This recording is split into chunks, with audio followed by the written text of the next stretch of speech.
नमस्कार मित्रों। आशा है आपको जैमिनी दिव्य ज्योतिष की ये श्रृंखला अच्छी लग रही होगी। जैमिनी ज्योतिष में जो पिछली 3 क्लासेस हो रही हैं हुई हैं उनमें आपने देखा कि चर दशाओं की गणना कैसे करते हैं और टाइमिंग ऑफ इवेंट्स को निकालने के लिए क्या किया जाता है चर दशाओं से। इसी के क्रम में जो टाइमिंग ऑफ इवेंट्स हम लोग जानने की कोशिश कर रहे हैं, उसमें मैंने लास्ट वीडियो में आप लोगों को बताया था कि जैमिनी ऋषि ने दशाओं के बारे में कुछ विशेष बातें कही हैं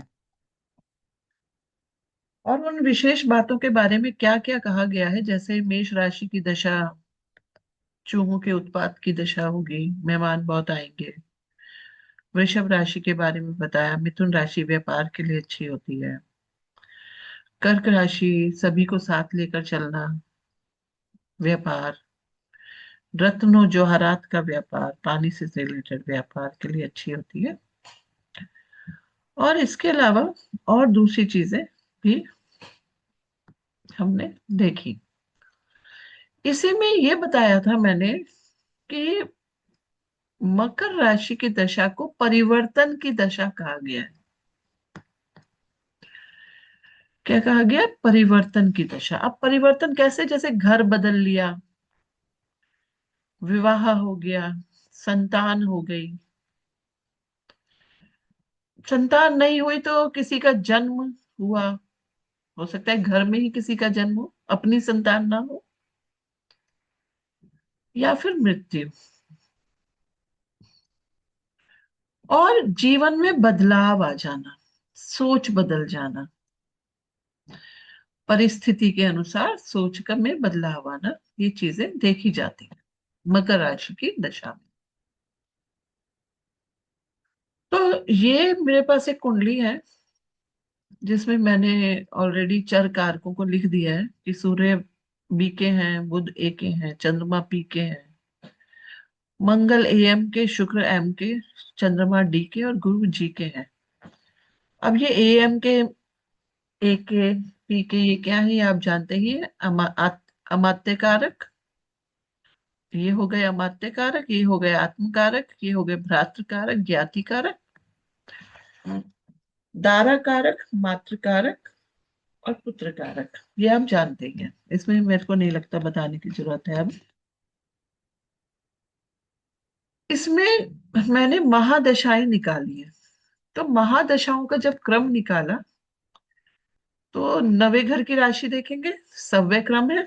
तो सव्य क्रम है तो डायरेक्ट होगा।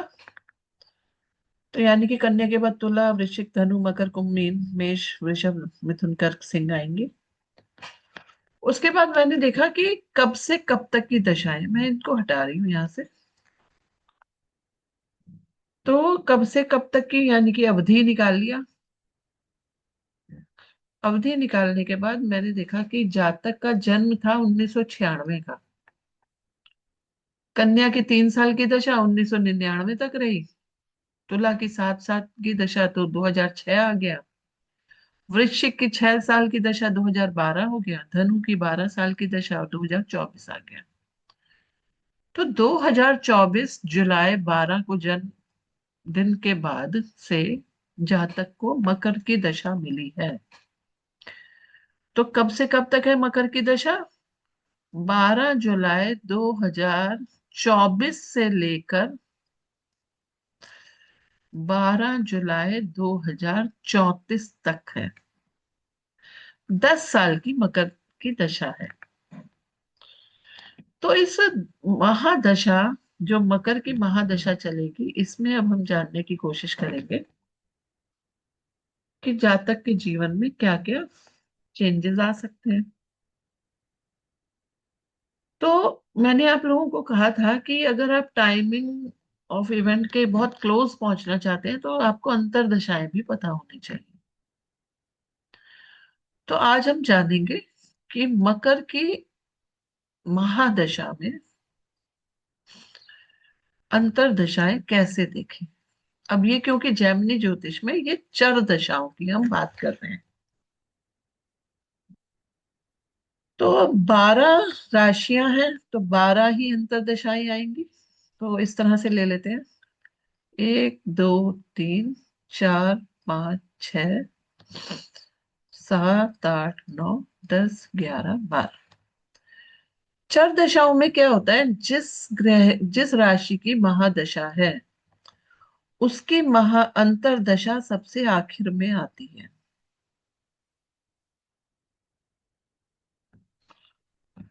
ठीक है, उसकी अंतर्दशा सबसे आखिर में आती है। और मकर की जो दशा है, अब यहाँ पे हम मकर से 9th हाउस देख लेंगे। तो 1 2 3 4 5 6 7 8 9, यहाँ पे 6 नंबर आया। तो 6 नंबर का मतलब हो गया अपसव्य क्रम। क्या मतलब हो गया? मकर की महादशा है, तो मकर से 9वें घर की राशि को देखा। तो हमने देखा मकर से 9वें घर में कौन सी राशि आ रही है, 1 2 3 4 5 6 7 8 9, कन्या राशि। और कन्या राशि अपसव्य क्रम की राशि होती है। तो इसका मतलब है कि अपसव्य क्रम में इनकी दशाएं, महा अंतर्दशाएं चलेंगी। इसको बहुत ध्यान से समझ लीजिए। हम लोग क्या कर रहे हैं, अंतर्दशाएं, अंतर्दशाओं का क्रम पता लगा रहे हैं। पहले हमने क्या किया, हमें यह पता है कि जो महादशा है उसकी आखिरी अंतर्दशा उसी राशि की होगी, पहली बात। दूसरी बात की, अब यहाँ पहली कौन सी आए, तो पहली दशा को जानने के लिए हमने क्या किया, जो महादशा है वहां से 9वीं राशि देखी कि वो सव्य क्रम की राशि है या अपसव्य क्रम की राशि है। यहाँ हमने देखा कन्या राशि है जो अपसव्य क्रम है। तो मकर से अपसव्य क्रम अगर हम देखें तो धनु, धनु के बाद वृश्चिक, के बाद तुला, के बाद कन्या, के बाद सिंह, के बाद कर्क, के बाद मिथुन, के बाद वृषभ, के बाद मेष, के बाद मीन, और फिर कुंभ, और फिर आखिरी अंतर्दशा मकर राशि की होगी। ठीक है। अब अब ये क्रम तो पता चल गया हमें, अब सव्य क्रम में हमने लिख दिया। मकर के बाद देखिए, पहली अंतर्दशा होगी धनु की, दूसरी वृश्चिक की, तीसरी तुला, चौथी अंतर्दशा कन्या, पांचवी सिंह, और छठी कर्क, सातवीं मिथुन, आठवीं वृषभ, नौवीं मेष, 10वीं मीन, और 11वीं कुंभ, और 12वीं मकर। क्रम के बाद हमें पता चलना चाहिए अवधि कितने कितने समय की होगी। तो जो महादशा है वो 10 वर्ष की है, 10 वर्ष। तो 10 10 महीने की सारी अंतर्दशाएं होंगी। कैसे होंगी, 10 10 महीने की। तो अगर जुलाई से शुरू हो रही है, देखिए 12 जुलाई 2024 से शुरू हो रही है, तो अगस्त सितंबर अक्टूबर नवंबर दिसंबर जनवरी फरवरी मार्च अप्रैल मई, तो मई 2025 तक धनु की दशा चलेगी। जून जुलाई अगस्त सितंबर अक्टूबर नवंबर दिसंबर जनवरी फरवरी मार्च, मार्च 26 तक वृश्चिक राशि की दशा चलेगी। अप्रैल मई जून जुलाई अगस्त सितंबर अक्टूबर नवंबर दिसंबर जनवरी, जनवरी 27 तक तुला राशि की दशा चलेगी। फिर गिन लीजिए, फरवरी मार्च अप्रैल मई जून जुलाई अगस्त सितंबर अक्टूबर नवंबर तक, नवंबर 27 तक कन्या, दिसंबर जनवरी फरवरी मार्च अप्रैल मई जून जुलाई अगस्त सितंबर सितंबर 28 तक। अक्टूबर नवंबर दिसंबर जनवरी फरवरी मार्च अप्रैल मई जून जुलाई जुलाई 29 तक।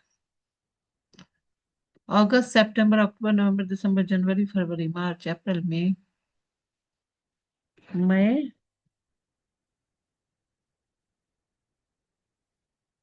30 तक। मई के बाद मार्च 31 तक। के बाद जनवरी 32 तक। फिर नवंबर 33 तक नहीं 32 तक। उसके बाद सितंबर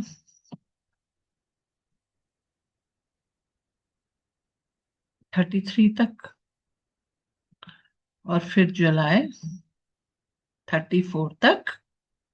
और डेट क्या रहेगी 12 जुलाई। मकर की दशा रहेगी। ये अंतरदशाएं हो गई। होप आपको ये अंतरदशाओं की गणना करनी है आसानी से आ गई होगी। ठीक है। अब इसके बाद क्या। अब हमें देखना है टाइमिंग ऑफ इवेंट के क्लोज जाना है। हमें ये पता चल गया कि मकर राशि की दशा में क्या होता है परिवर्तन होता है। ठीक है। तो अगर हम अब इन्हीं गणनाओं को थोड़ा और क्लोज जाएं इनके। अब ये देखें कि कौन कौन से कारक एक्टिवेट हो रहे हैं। तो यहां पर हमने देखा जब जो मकर राशि की दशा है वो कौन से हाउस की दशा है। ये फिफ्थ हाउस की दशा है। और मकर राशि कौन कौन सी राशियों यहाँ पे कोई कारक नहीं बैठा है। कोई नहीं। कहाँ कहाँ दृष्टि दे रही है ये देख लेते हैं। तो ये चर राशि है अपने पास की स्थिर राशि को छोड़कर बाकी सभी स्थिर राशियों को एक्टिवेट करेगी।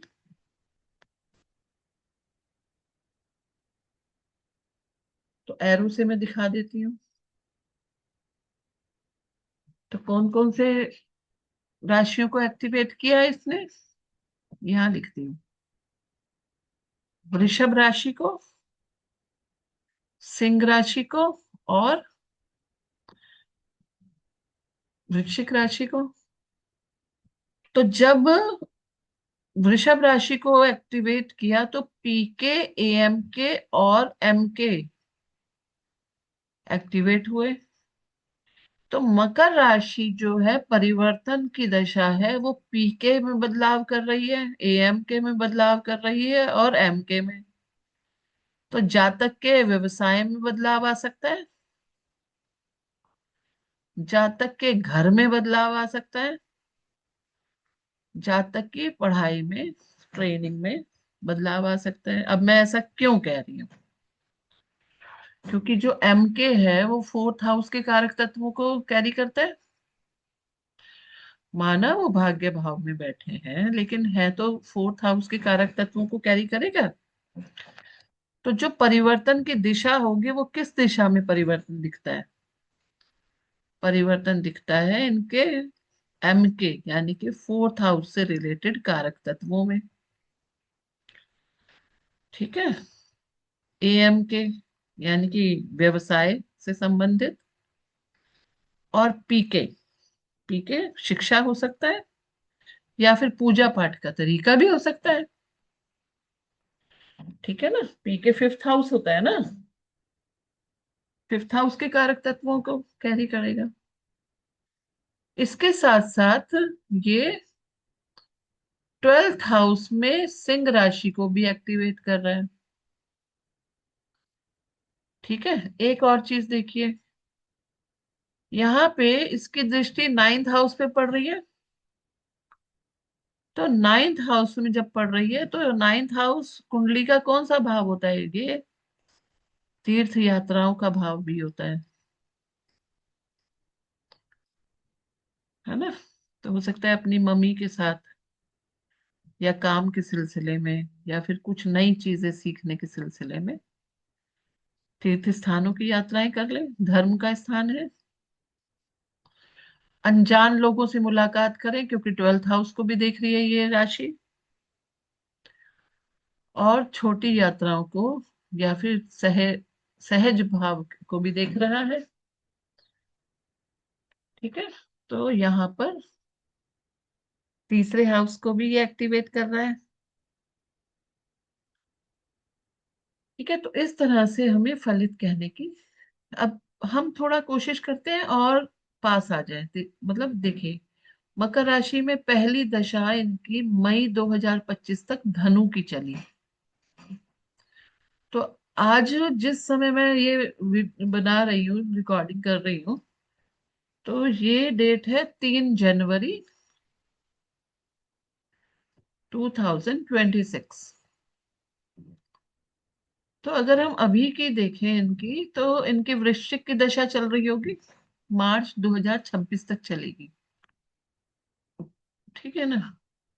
तो अगर हम ये कह रहे हैं कि मकर राशि की महादशा में अंतरदशा कौन सी आ गई है, वृश्चिक की। तो महादशा में तो मैंने बताया आपको क्या क्या एक्टिवेट हुआ, समझ भी आ रहा है। तो अब वृश्चिक राशि को देख सकते हैं। तो वृश्चिक राशि से रिलेटेड जो लास्ट वीडियो में चीजें बताई गई थी, आप उनको नोटिस कीजिएगा, आपने नोट्स बनाए ही होंगे।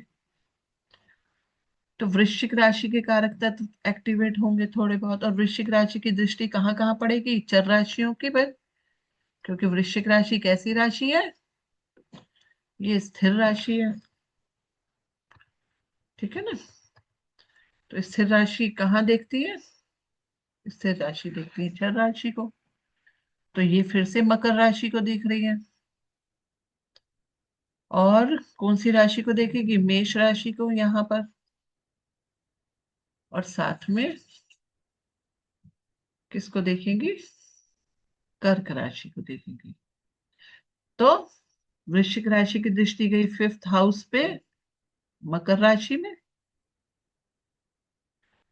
ठीक है, उसके बाद गई 8th हाउस पर, मेष राशि पर। और साथ में 11th हाउस पर, जहां पे कर्क राशि है। ठीक है। अब क्या मकर राशि की जहां है वहां पे कोई चर कारक है, नहीं है। 8th हाउस में कोई चर कारक है, नहीं है। 11th हाउस में भी कोई चर कारक नहीं है। कोई बात नहीं। तुला राशि पे आ जाते हैं, मार्च के बाद। तो तुला राशि की जब अंतरदशा आती है, तो तुला राशि की अंतरदशा में जो सेकंड हाउस की राशि है, ठीक है, 11th हाउस, कर्क। ठीक है। अब इनको देख लेते हैं। तुला राशि की दशा सेकंड हाउस की राशि है, और इसकी दृष्टि कहाँ पड़ेगी, स्थिर राशियों पर।